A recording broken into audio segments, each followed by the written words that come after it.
Magandang hapon mga kabay. So ito yung pangalawa ko na repair. Job number nito mga kabay, 39534 pa rin, letter B. So ang model nito mga kabay, DWD024. 1/2 drill ng DeWalt.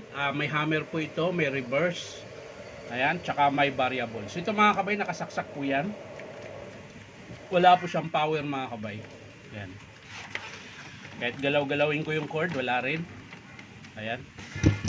So yung cord niya mga kabayan, kung mapapansin nyo, puro dugtong na, dugtong sa puno ng plug. Pagdating sa gitna, dugtong pa rin hanggang dito sa pinakapuno. Ayan. So maaring yan, kasama natin sa estimate yan. Tapos yung chuck naman niya mga kabay ay malaki na po yung butas sa gitna. Ayan. So kung mga 0.5 na bala ang gagamitin nyo rito, hindi niya na kayang ipitin. So i-estimate ko na rin yung chuck niyan. Tapos, syempre, bubuksan natin mga kabay. Tingnan natin kung anong dahilan, kung bakit ayaw niyang gumana. So tara mga kabay, samahan niyo po ako. So ayan mga kabay, nabuksan ko na po yung screw. So titingnan na po natin. Yan, tanggalin lang natin yung number niya.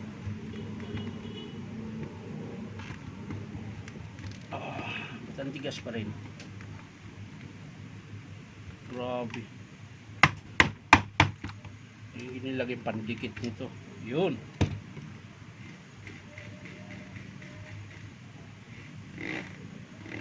So okay naman siya mga kabay. Medyo malalim lang po yung armature niya. So iti-tester natin mga kabay yung kanyang field coil. Ayan. So unahin natin dito sa kanyang carbon. So ayan, meron.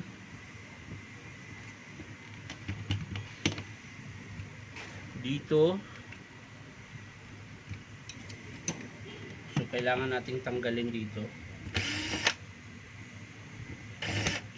para po matester natin ng maigi. Syempre uunahin nyo yung cord. Ayan, dito kayo mag-umpisa. Ayan, titester nyo ito dulo sa dulo. Ayan.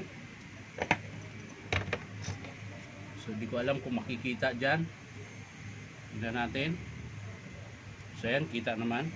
So testerin natin yung sa cord.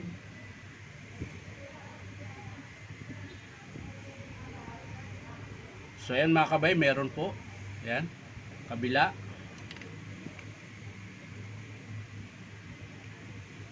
Yun. Wala yung kabila mga kabay. Yun, meron. So putol po yung kabila niyang wire. Ayan. So pinakamaganda niyan mga kabay, puputulin natin. Ayan, dito na.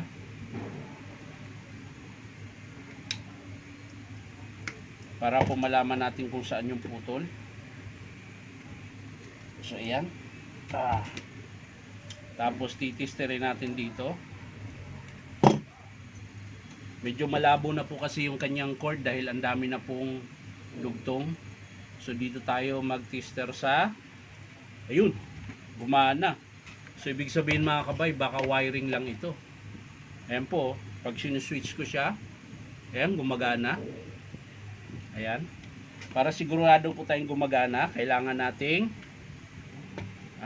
kuha tayo ng ibang cord.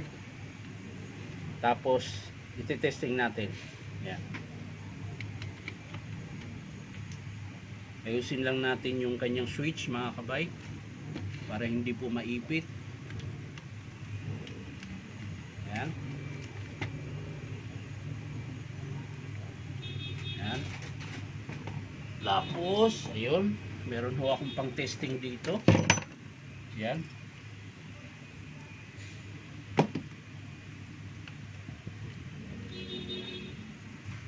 Tatakpan lang natin para hindi tatalsik.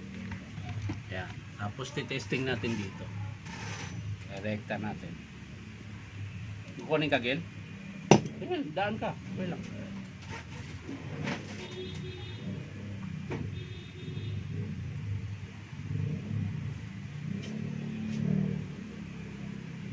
So ayan mga kabay, tinest. So sasaksak natin. Tingnan natin kung Yun.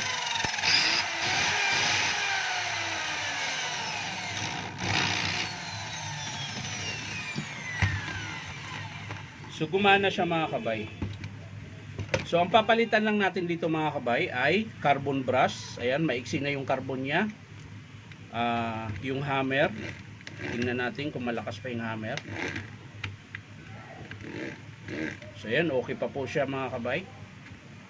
So ang pinakasira lang po nito ay yung cord. Ayan, yung pinaka cord niya, ito. So hindi ko na po hahanapin kung saan banda yung putol dahil magpapalit din naman po tayo ng cord. So isimit natin yung cord, carbon brush, chuck. Ayan. So yan lang po yung tatlo. 1, 2, 3. Tatlo lang po yung papalitan mga kabay.